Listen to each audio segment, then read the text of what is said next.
You see, you can hear her voice already. I feel like this is a success story that has been 2 decades in the making and definitely doesn't do a lot of interviews. So we're so glad we could have the founder of Beth Model Management and Future Face Africa, amongst other businesses, join us on the show today. Now, for those who do not already know this, you probably have heard about it, but Beth Model Management is Africa's leading modeling agency and of course hosts the grand event every single year. This year, about a week ago? Yes. Yeah, a week ago, 1st, yeah. We saw the finale of Future Face 2024, celebrating its 15th anniversary. The iconic model search competition continues to discover and nurture Africa's next top models. Let's take a look at some highlights from this year's events: the fashion, the creativity, the leaders, celebrities, influencers that all showed up and showed out. And then I will be joined by Elizabeth Elohor live with me in our Lagos studio.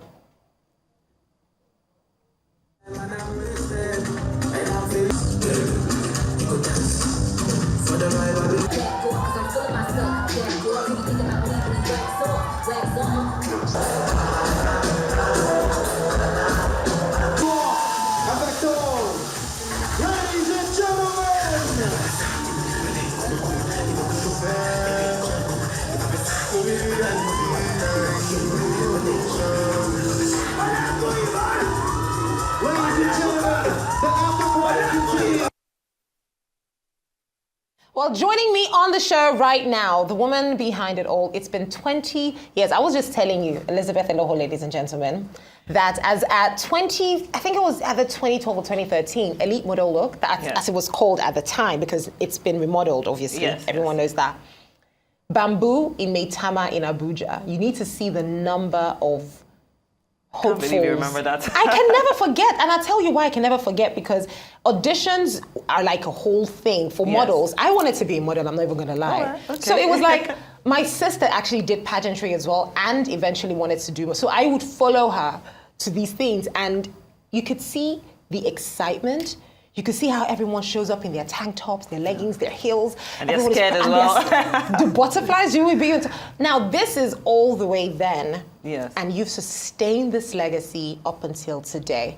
And you said it's going to be 20 years? Next week, actually. Next 20 week years of Beth Model. Of Beth, and now 15 years of Future Face. Yes. Let's talk about sustainability. What would you say has been the key driver to your sustainability over these amount of years? God. God. You know, it's been a beautiful journey, I would say, and obviously it's had its ups and downs, but I've always had a strength. I don't know why, I don't know where. I tell people dealing with just your staff at home, it's crazy, and we deal with thousands of models every year. You know, I know how some models are.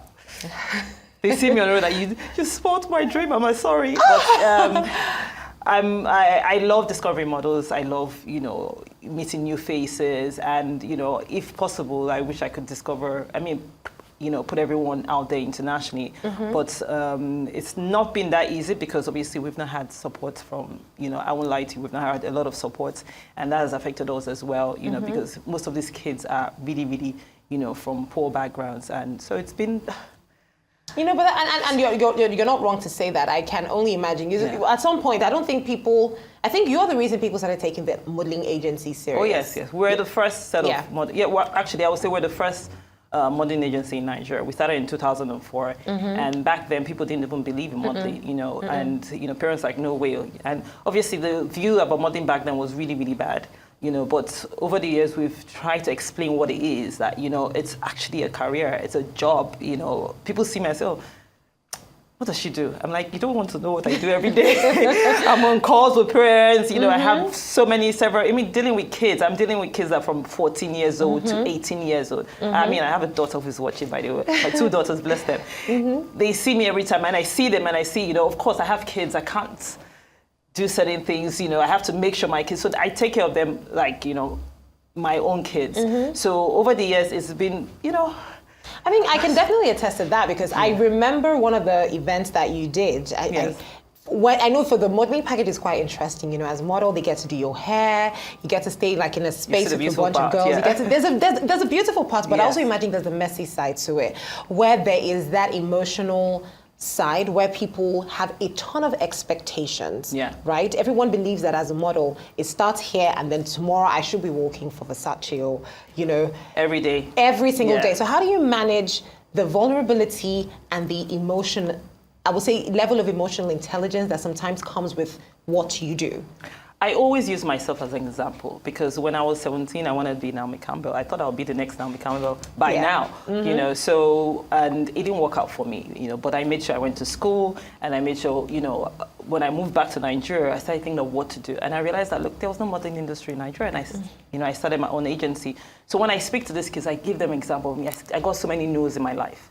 You know, several times I went to casting director to modeling agencies in London. They would tell me no. So I use myself as an example. But in as much as, you know, you have so many, I mean, even up to a few weeks ago, I had models saying, you know what, we're leaving the agency, you've not helped us. I'm seeing other models go international. And I always tell them there's a part to life, you know. If this is what God wants you to do, it will happen. And sometimes we've had models in the agency for 5 years and nothing has happened and boom, you know, next time you see them in Paris. So it's, you know, it's just luck. I always feel the industry is just luck, and you could be at the right place at the right time. And you could just put I remember one of our models today who's working, she's actually in New York at the moment. She's done the Calvin Klein campaign, she's done the Burberry campaign, and she was signed with us for 3 years, and during COVID, she had this dance video, and we had nothing to post on social media. I was like, just post that video.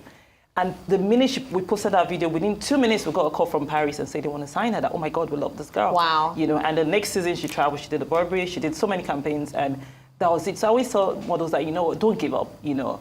But I'm one person, I always tell my models, you must have a degree, you must go to school, you must do something else, because modeling is part-time. You know, and it's not forever. The lifespan of a male model is roughly 4 or 5 years. A female model like Maiwa, who's been our top model for years, she's been modeling for 10 years. She's the face of Victoria's Secret right now. Wow. Yes, with a long contract, you know. So she's been modeling for 10 years. So for me, it's, you know, I always believe in God, and I believe what God's plans for everyone is different. So I try to explain to them, I try to educate them. Even sometimes I get calls from their parents saying, what's happening? My daughter has been signed to your agency. I said, look, for me to sign her means I believe in her, you know, but obviously, you know, certain things, Exactly, there's certain things that are beyond your control. Yes. Now, with Future Face Africa, what was the vision behind saying, okay, we need to add this to what we already do at Beth Model? What was the vision behind merging them? So with Beth Model, which a lot of people don't know, is a modeling agency in Nigeria, and obviously we've expanded to Africa. Our focus and our aim is actually building an agency in Africa to cater for our African designers, makeup, you know, just the whole fashion industry. Just like the way you have Elite or Ford in Paris. Yes. We noticed that we don't have that. And I must say today we're the only agency that actually focus in that. You know, but most agencies in Nigeria are focused more on taking the models internationally. And I say to them, what happens to the other models that are here? Why are we not building our own agencies here? You know, like we have shows, we have several shows here. A lot. And all the shows, that's why constantly we're the ones that, you know, from Arise to Lagos Fashion Week to GCB, we have most of our models doing the show because our aim is really, really growing the industry here. Now, Future Face is a global modeling competition, whereby we scout models in several countries around the world, and then we try and place them with international agencies. Yes. So the difference with us, with Future Face, is not that we're your regular modeling agency, modeling competition or your beauty pageant, is we actually change lives. That's what we call the Future Face, changing lives. You know, every model who has gone through Future Face, winner and non-winners actually, have actually had a different career path, you know. We have a girl called Ryan, which is from Ghana. You know, she's I'm sure you've seen her everywhere. She's the face of different brands, you know.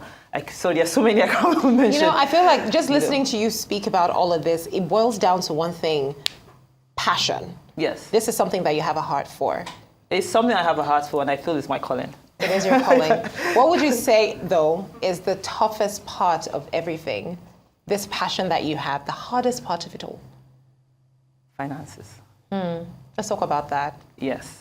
When I say finances, it's not even about the shows, it's actually about the models. You know, sometimes most of these models don't have transportation, we pay for accommodation, we pay for school, we pay for so many things, you know, and for us, the show is just to showcase our models. But what happens after? You know, we pay for so many tickets. You know, it's a whole lot. Some of those were going back, they didn't even have any money to go back because obviously this is the first time ever they've ever even left their own community. You know, we've had to give them money for transportation. We had to give them money for feeding. So it's a whole lot. And when a model is also traveling internationally, that's a whole lot of, you know.